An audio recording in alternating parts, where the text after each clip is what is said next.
naman dito sa syudad ng Legendary. By the way, magandang umaga sa inyo. Pamula dito sa Legendary RP.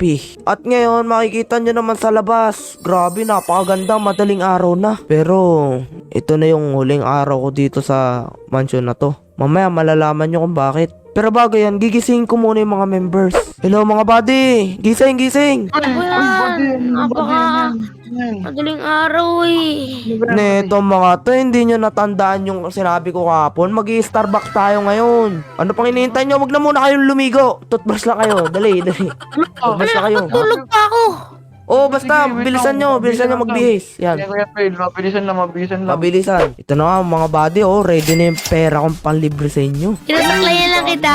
Bili. Oy, tara na kasi. Tara na. Tara na. Nakahanda na pala kotse natin. Nandito na si Carlo. Tara. Diretso tayo. Starbucks. Yun. Laki na bahay na yun ah. Malaki ba? Maganda ba? Kaya yun. Maganda? Kanino yun? Parang bago lang eh, no? Kaya, ay pala yung napakaingin tuwing alas 8 ginagawa. Ang bilis ka magawa eh. Wala pang tao sa syudad. Ganito talaga pag madaling araw. Mga tulog pa yung mga nasa Legendary. Kaya nga. Tara, papark na tayo ha. Dito na tayo. Starbucks. Starbucks. Sir, good morning. Ay, good morning po sa inyo. Ano po mga order nyo? Ano sa inyo? Ako muna. Ako yung coffee gel, yung anong tawag doon? Coco Megalodon. Yun, sige po. Yung akin ni, cappuccino lang. Sige, Ice coffee dapat ice coffee. Sige po. Ay sa akin Winter Dragon. Sa akin may kapeng bara ako kayo. Ayun, meron po. Sige, nalan sa akin. Sa akin din. Sige po. Yun lang po ba? Yun lang. Yan, selfie muna bago uminom. Tara, mo. selfie. Selfie. Yan, picture nyo kami. Picture. Dali dito. 1, 2. dali, harap na. 1, 2, 3, simile. Yan. May pang may day na naman ako mamaya. Ay, tag niyo ako. Ay, day. Ano ba meron ngayon? Ba't mo kami nilibre? Nakapagtaka rin. Basta. Meron akong malaking sorpresa mamaya. Wow! Ay, birthday mo Malaki. ata eh. Malaki? Surprise? Hindi ko pa birthday. February pa birthday ko eh. Ay, February pa to. Sorry naman. Sorry naman po. Meron mamaya akong good news. Pero meron ding Good bad news? news eh.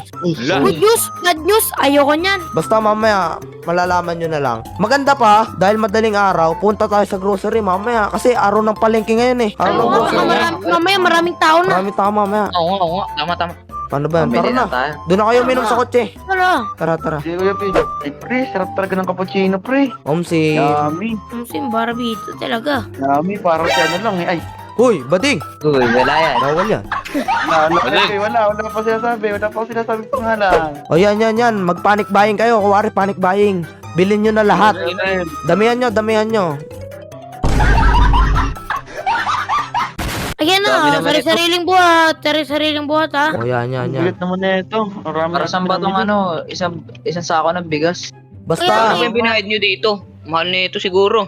Uy, lagay niyo muna sa likod yung iba. The wheels on the bus go. Ay, hindi pala to bus, no? Iba pala to. Ano to eh? SUV to eh. The Yeah, wheel of your SUV. Go Round round. and round. dito na tayo. Tara. Ops. Iwan nyo na lang yan. Iwan nyo na lang yung mga pinamili nyo. Diyan muna. Bakit? Basta. Iwan. Iwan nyo na lang muna. Ay, iwan na lang. Wala, makain to ng mga langgam dito. Hindi. Walang gamit yun ha. Palis pa tayo. Ito, papipiliin ko muna kayo. Good news o bad news? Bad news. Bad news. News, bad news. Para pag nabad trip pa may good news pa. O, tama. Sige. Ito yung bad news. Huling araw na natin dito sa bahay na to. Serious Uy, wag kayo umiyak! Napuprang ka lang eh. Hindi, legit. Huling araw na to. Eh, yung good news, ano yun? Ang good news, nakikita nyo yung bahay doon? Alin pa? Ano yun? Yun. Oo, Ah, yung malaki oo, yun. yung Ano malaki meron? syempre. Meron dyan. Hindi sa atin yun. Ay, joke lang. Ay, wait. Anong joke lang? What do you mean joke lang? Hindi, ito na talaga. Yun nga, bad news nga. Last day na natin dito sa bahay na to. Alam ko na memorable to. 1 taon din natin to ginamit. 1 year and 6 months din, di ba? 1 year and 6 months. Tama. Kaya kailangan na nating umalis dito. Bakit? Wala tayong titirahan. Anong titirahan? Hindi. Kondo? Dumadami na kasi ang members natin. Eh napagdesisyonan ko na magkaroon ng panibagong bahay na mas malaki. So yung nakikita nyo doon, sa atin na yun. Uy! Seryoso ka ba? Oo, sa atin yun.